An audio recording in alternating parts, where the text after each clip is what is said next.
Bismillahirrahmanirrahim. Assalamualaikum warahmatullahi wabarakatuh. Alhamdulillah wassalatu wassalamu ala sayyidina Rasulillah Muhammad ibn Abdullah wa ala alihi wa sahbihi wa man walah. Wa ba'du. Ma'asyiral muslimin wal muslimat rahimakumullah. Alhamdulillahirabbil alamin. Kita bersyukur hadirat Allah Subhanahu wa taala. Subuh hari ini kita masih dibersamai dengan taufik, petunjuk, dan diberikan kekuatan untuk menunaikan ibadah salat subuh. Pada subuh hari ini kita akan mentadaburi satu doa yang insyaallah rata-rata kita sudah hafal doa ini. Seringkali kita dengarkan dalam banyak forum. Doa ini disebutkan di dalam surah Toha ayat 25 sampai 28. Qala rabbi syrah li sadri wa yassir li amri wahlul 'uqdatam min lisani yafqahu qawli.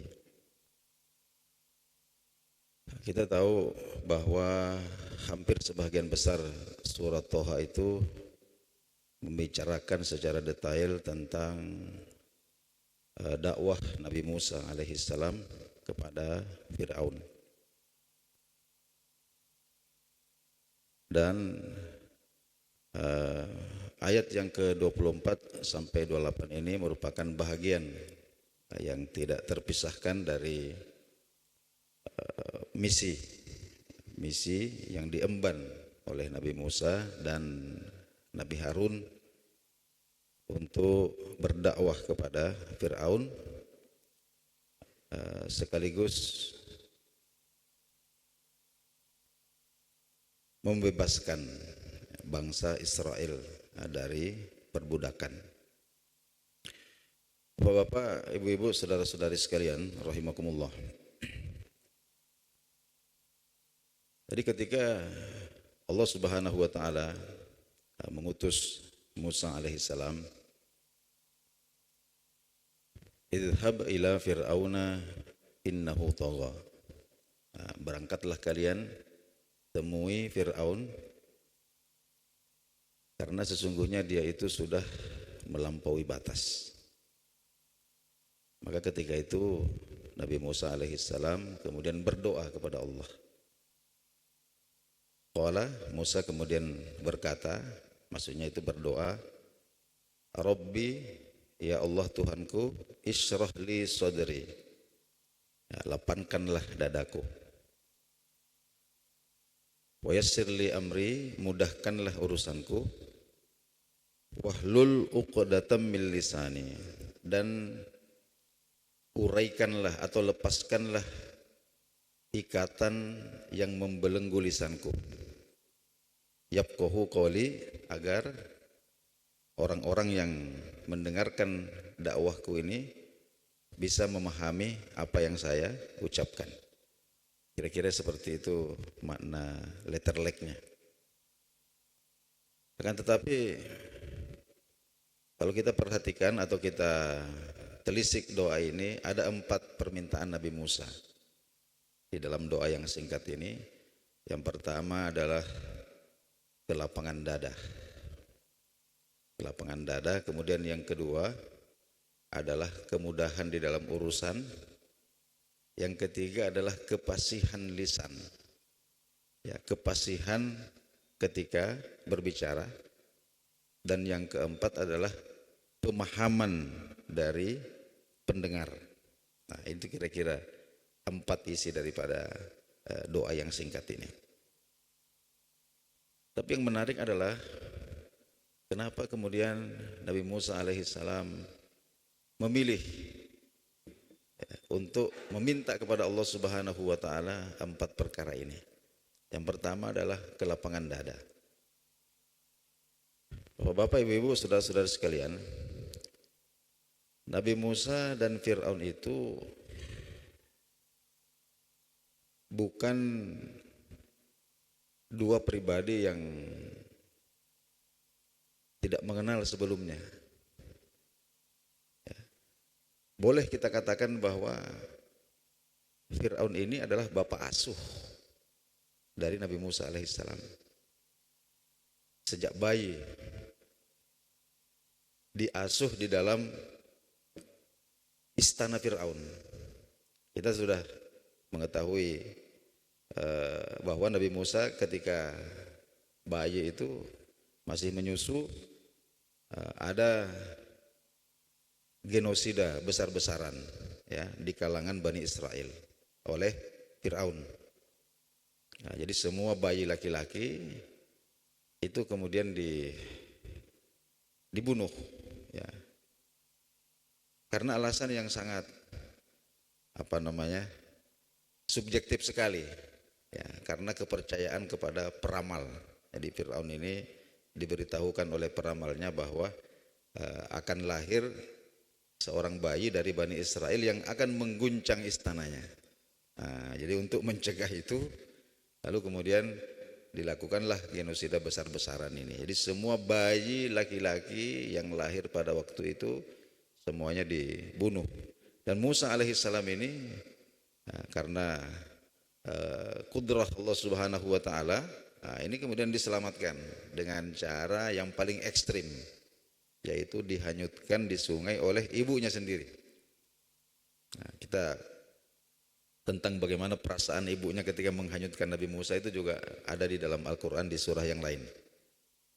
Oke, jadi singkat cerita, sampailah Musa ini di istana Fir'aun, lalu kemudian hidup sampai tumbuh menjadi anak-anak remaja, sampai sekitar umur 20-an tahun itu berada di dalam bimbingan Fir'aun. Dan ketika itu Nabi Musa merasa bahwa dia itu adalah putra daripada Fir'aun.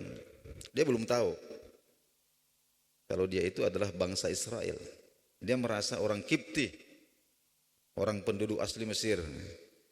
Ya, karena memang sama Fir'aun, Nabi Musa ini, Fir'aun itu punya anak laki-laki yang seumuran dengan Nabi Musa. Akan tetapi anaknya Fir'aun ini kerjanya itu hanya, ya kalau bahasa kita hari ini ya, dugem saja, senang-senang, pesta-pesta. Tidak ada karakter kepemimpinan di dalam jiwa anak Fir'aun ini. Beda dengan Nabi Musa alaihissalam. Ya, dari kecil ini menunjukkan karakter kepemimpinan, sehingga di usia remaja itu sudah sering dipercaya untuk melakukan ekspedisi-ekspedisi oleh Fir'aun ini. Nah, ketika itu Nabi Musa tidak tahu kalau dia itu bukan orang Kipti. Dia merasa bahwa dia ini anaknya Fir'aun.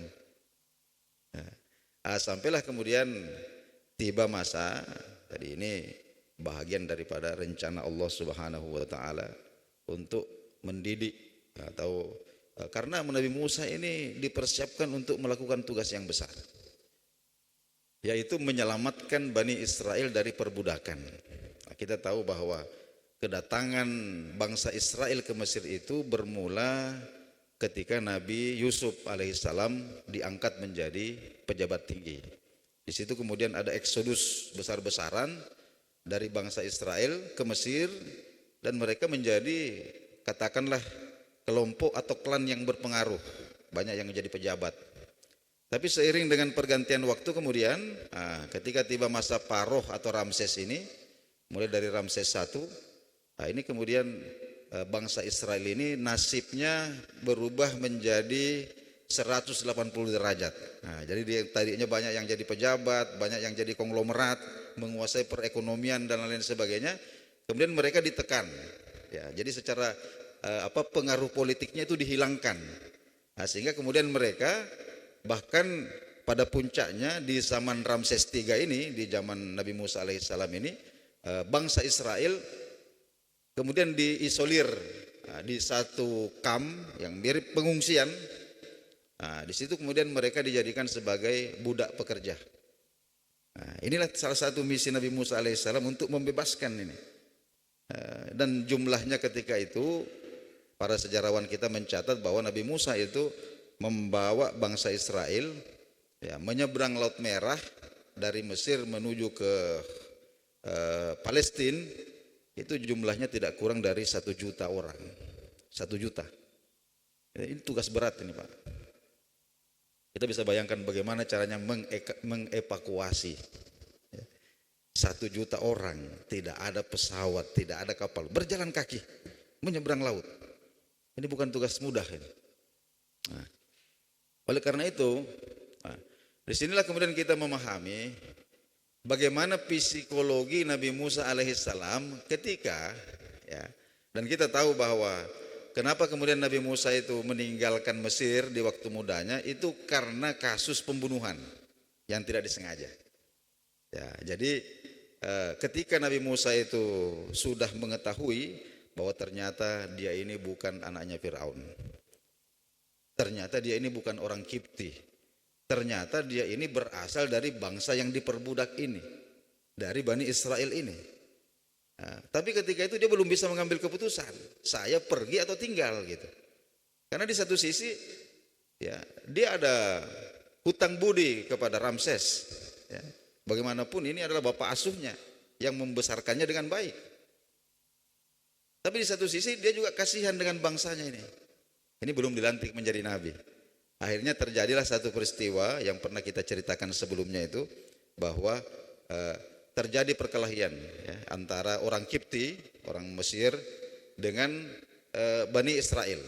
Nah, ketika itu kemudian secara refleks kemudian Nabi Musa membela bangsanya. Jadi dia pukul itu orang Kipti, bukan untuk tidak ada niat untuk membunuh, tapi kita tahu kalau Nabi Musa ini punya power itu di atas rata-rata. Jadi sekali pukul langsung mati itu. Ya, jadi terjadi insiden yang kemudian menyebabkan kematian orang Kipti ini. Nah, disitulah kemudian Nabi Musa mengambil pilihan. Ya, jadi saya harus pergi, dan statusnya pergi itu sebagai buronan.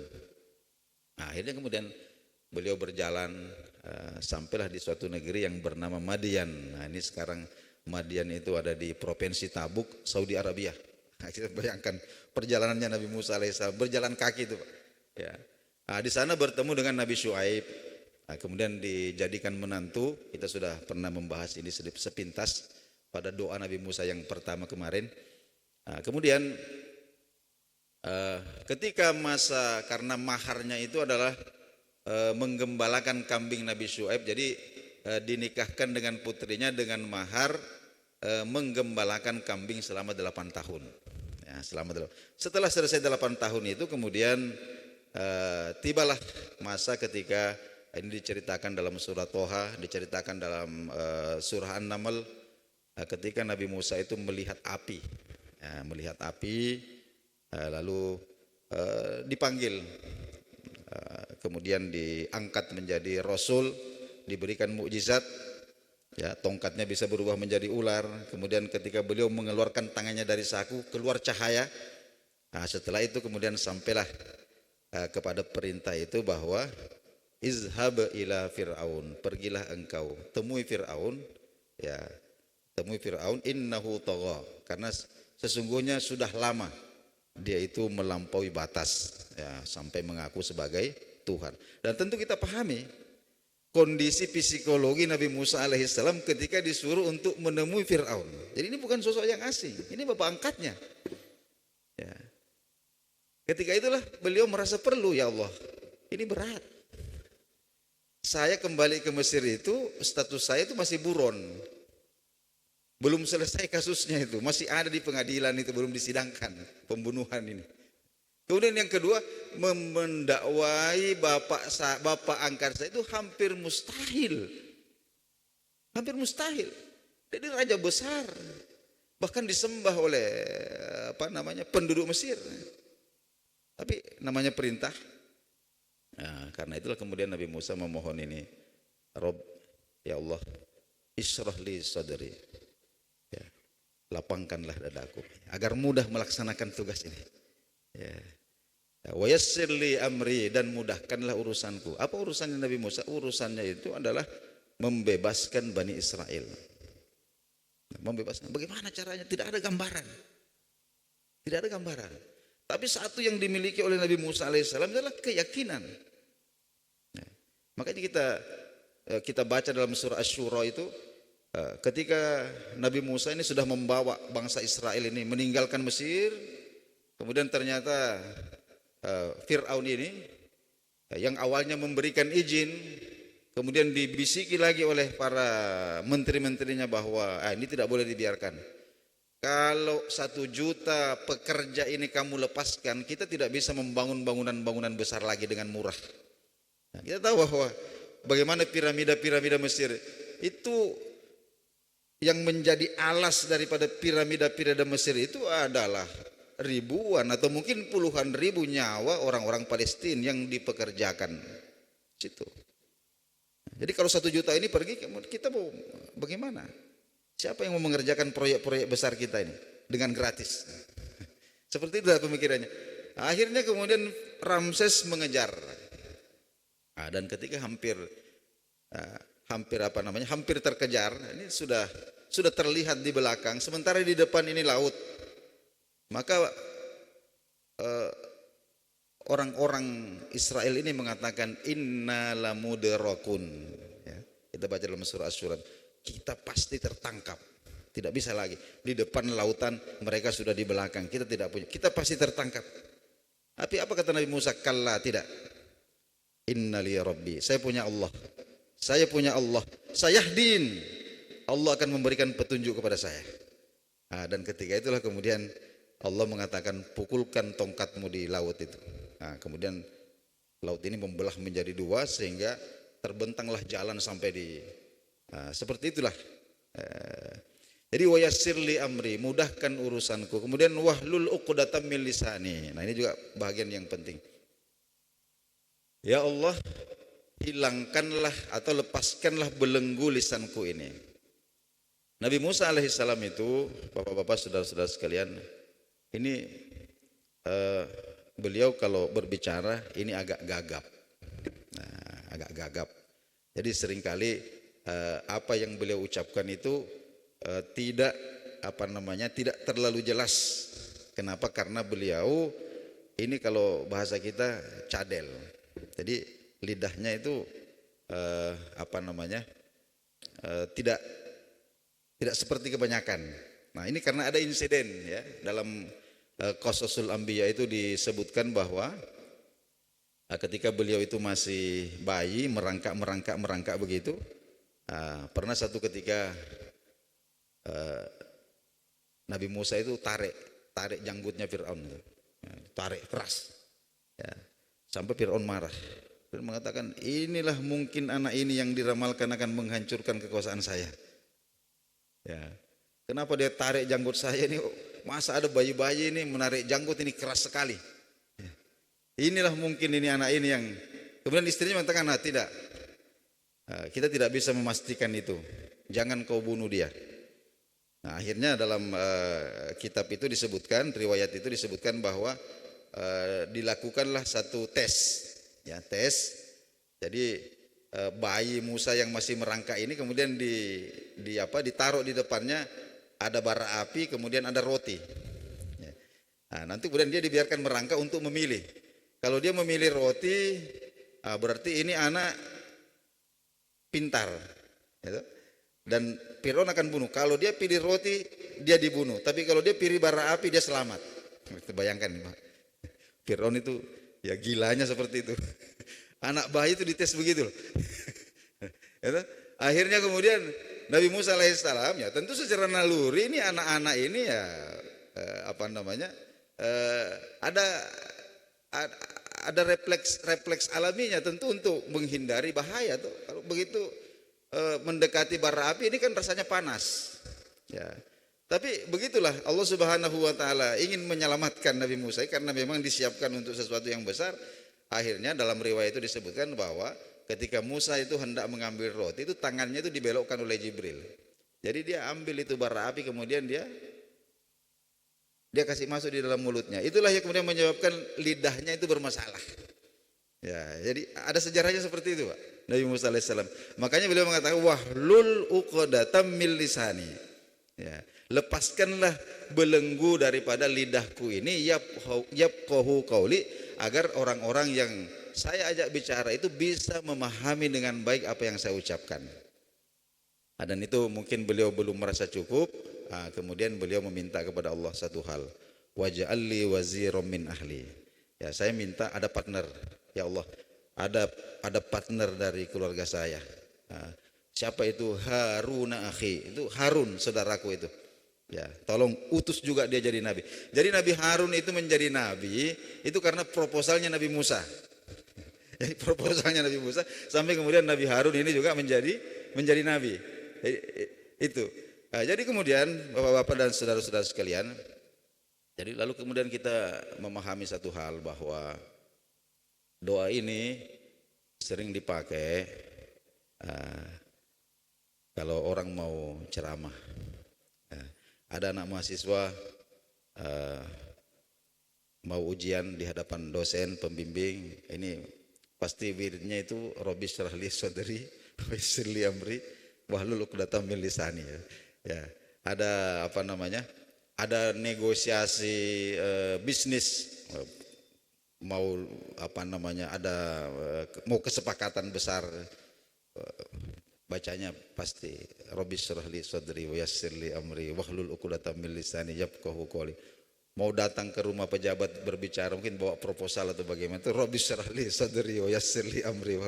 Ya, tidak salah juga, tidak salah. Akan tetapi kalau kita pahami dari konteks Nabi Musa dan Fir'aun ini, kita seringkali katakanlah mengalami satu dilema.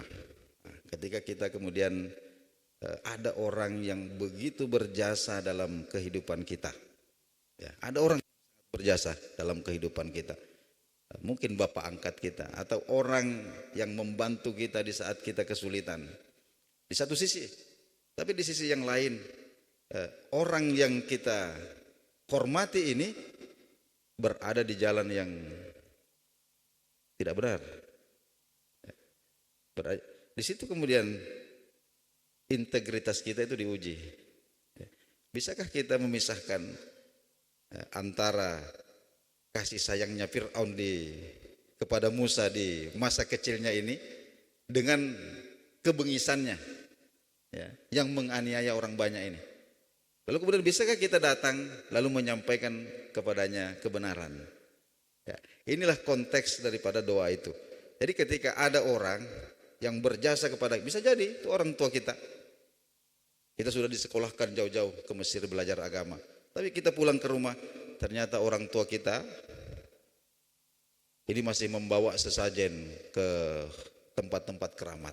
Nah, di sini tantangannya doa ini. Ya, Rabbi syrah li sadri wa yassir li amri wahlul 'uqdatam min lisani yafqahu qouli, itu di sini. Ya, di sini konteksnya itu kita ucap. Dan berkah daripada doa ini kemudian Allah Subhanahu wa taala mengajarkan satu metode kepada Nabi Musa alaihissalam.